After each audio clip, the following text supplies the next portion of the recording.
Caleb Maupin is a journalist and political analyst, founder of the Center for Political Innovation. And back in 2020, he wrote a book called Kamala Harris and the Future of America.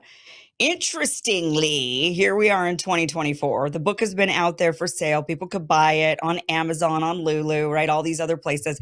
And interestingly, just the other day, Amazon censors the book. You can't get it off of Amazon anymore. I wonder why. Why is that? Caleb Maupin, welcome to the show. Thank you so much for being here. Sure. Glad to be here. So, what do you think it is about your book, Kamala Harris and the Future of America, that has Amazon so afraid? Why would they censor your book? Well, that's very interesting. So the book has been on sale for 4 years. It's never had any issue. It got some good reviews when it came out. You can read the reviews on Goodreads. You can also read the review on Morningstar. I wrote it in September of 2020. And we all know that on Sunday, Joe Biden dropped out of the presidential race. Monday, it seemed like Kamala Harris started getting the treatment of being the presumptive nominee of the Democratic Party. And Monday evening, I got an email telling me there was an issue with one of the books on my Amazon KDP, book publishing account. And I thought, well, that's odd. What is it? Well, and they said that there was an issue with the cover of the book. And I thought that was odd Okay. because there hasn't been an issue for 4 years, but it gave me the option of just fixing the cover, of just putting up a new cover. They said there was a copyright issue with the cover. So I immediately went to the site and I figured, with all the buzz about Kamala Harris, I want to just get this book right out there. So I put a completely generic cover on the book, one of their templates, just with the name and my name as the author. Boom, resubmitted. And then I went back and checked, and it was as if I had never submitted it. And so I went back again, and I did the same thing. And an hour later, it was right back as if I'd never submitted it. And the odd thing is, occasionally, if you use the Amazon publishing system, there'll be a little bit of a snafu with one of your books or something. What generally happens is that while there's an adjustment issue, it'll remain on the Amazon website, but then there will be a notice below it, currently not available. But that's not what happened with this book. This book never existed. It's been completely scrubbed from Amazon.com. It's not currently unavailable. It's not unlisted. It takes you, all the links that once led to this page lead to a page with a cute little puppy on it that says, sorry, this page cannot be found. This Mhm. is pretty unbelievable.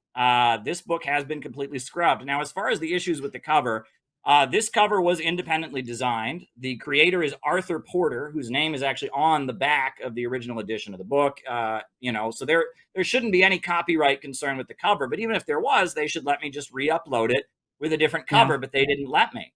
So this pretty blatantly appears to be censorship, and the timing makes that pretty clear. Do you think that they're saying, oh, I think we all know why they've censored this book because they're trying to protect Kamala Harris, but let's just give them the benefit of the doubt for a second. Is it because the image of Kamala is copyright by whoever took that picture?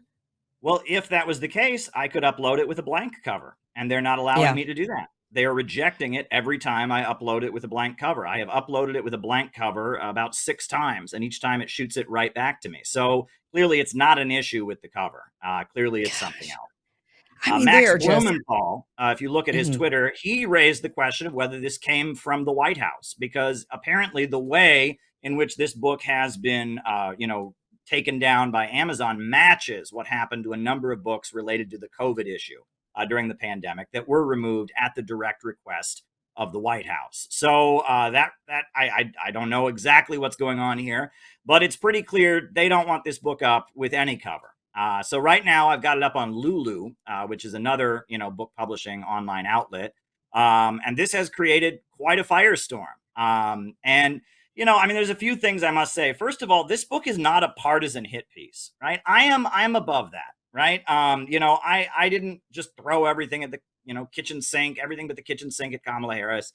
I wrote a book, an essay in 3 parts where I made 3 political points about much more than Kamala Harris. I raised awareness about aspects of our political system. It's divided into 3 parts. The first part is about how Kamala Harris grew up in the Berkeley New Left, the 1960s counterculture, the Bay Area. Her parents met at anti-war protests. Her father is a Marxist economist. Her parents were most likely involved in some kind of communist organization when they met. And at that time, in the aftermath of the fall of McCarthyism, the early 60s, During that time, there was a big effort by the American government to fund and manipulate left wing activism. The American government, the CIA, and others were funding leftist activism and manipulating it. And that's where Kamala Harris, that's how she emerged. She emerged from that milieu. The second essay talks about her father, which nobody talks about. The reason I wrote the book is, you remember when Barack Obama was running for president? We knew everything there was to know about him. We knew about his mother, Ann Dunham. We knew about his father from Kenya. We knew about his grandparents. We knew about him living in Indonesia and what school he went to. We learned about his pastor, Jeremiah Wright. But no one knows anything about Kamala Harris. I mean, nothing. No one talks about anything. And if you look into the fact that her father, Donald Harris, a Marxist economist who taught at Stanford University, is estranged from her and denounced her 2020 presidential campaign after she made remarks about Jamaicans smoking marijuana. When you dig into that, there's quite a story there about Kamala Harris and how it was that she went from being raised by Marxist parents to being the most vicious prosecutor. I think I call her the queen of mass incarceration if you look Mhm. over her record. And then the third part is about geopolitics and how there are divisions within the American elite. And it's very clear that Kamala Harris was selected by the faction that ran the State Department under Hillary Clinton's leadership under the first term of Barack Obama. And there were divisions between Barack Obama and Hillary Clinton. Barack Obama replaced Hillary Clinton with John Kerry. His foreign policy dramatically shifted in his second term. And that Kamala Harris has been groomed and selected by the Hillary Clinton faction, which, Anne Marie Slaughter is kind of the intellectual behind that. And they've selected her for certain reasons. And that's what my book is about. It's not wild conspiracy theories. Everything that I wrote is according to other sources. I cite Reason Magazine and their great research about what an awful attorney general she was. I cite New Yorker Magazine and their reporting on what went on in the Obama White House and the conflicts between Hillary Clinton and Obama. I cite all kinds of very credible sources. Donald Harris's own words, the Reflections of a Jamaican Father essay that he wrote when his daughter ran for president and he denounced her campaign. Everything I wrote is completely above board and completely credible. And this is blowing up quite big right now. And I must say, yes, I work for RT. I've met Russian President Vladimir Putin a couple times, but no Russian had anything to do with this book, right? I wrote this purely of my own doing. I wrote it 4 years ago because I came across information about Kamala Harris's life and I went and fact checked it and I started investigating and digging. No Russian had anything to do with this book. This book is not Russian propaganda in any conceivable way. And I think if I had spoken to my Russian friends about doing it, they would have probably tried to persuade me not to publish the book. They would have told me, don't do that. Don't rock the boat. You're only going to get in trouble. So this book is not Russian propaganda. It's not a Russian conspiracy. And it's not a partisan hit piece. It's three essays, or I guess an essay in three parts, on American politics, American foreign policy, psychology, the background of Kamala Harris, and how we got where we are. That's what the book is. And apparently Amazon thinks that it shouldn't be out there. Seems like you'd have a lawsuit against Amazon. This seems like election meddling. I mean, it was bad enough for them to remove all the COVID stuff that they thought was misinformation. That was really bad, but it's, I think, even worse when they start interfering in elections like this, when they're not allowing the voting base to learn about the candidate who we are potentially to or not vote for in November. I mean, why shouldn't we be able to know about all of her background? Why would they rip this off of the internet so that we can't buy it, we can't read it? I mean, this is what election meddling looks like.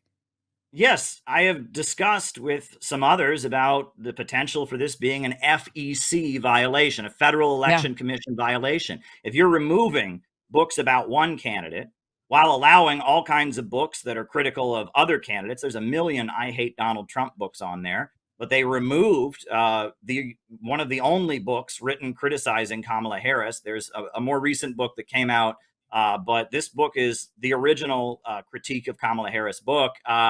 If you're removing critical content of one candidate and allowing critical content of others, that's election meddling. That's election interference. That's partisan behavior. And Amazon is an ultra monopoly. Let's remember that. They're not just some corner bookstore that decides, oh, we want this book, we don't want that book. Amazon is an ultra monopoly, and they are using their power to manipulate elections. This looks blatant. This is an effort to silence and censor criticism of Kamala Harris, and it came right as she became what the media is heralding as the presumptive nominee of the Democratic Party. Right. We'll have to see what happens Well, and after that's that. why it's so damning. I mean, this book has been out there for 4 years, and they just now decide to silence it and censor it and take it down when she's the presumptive Democratic nominee, and they're all trying to rally, circle the wagons around an unliked candidate who's never received a single vote for president. She's never received a single vote for president. And yet they've circled the wagons. She didn't make it in the 2020 primaries. She never made it to any of the primaries. So no one's ever voted for this person. And now they've got this gaslighting campaign of trying to tell us, well, the polls put her neck and neck or even above Donald Trump. You've got Chuck Schumer coming out saying ridiculous things like, well, the process is played out from the grassroots bottom up. Kamala Harris is the one. Like, what grassroots bottom up process did we have in selecting this nominee? Hey guys, this was just a clip of a longer show. Catch the full show by going to KimIversonShow.com. It is free. It airs Monday through Friday, 5 p.m. Pacific, 8 p.m. Eastern.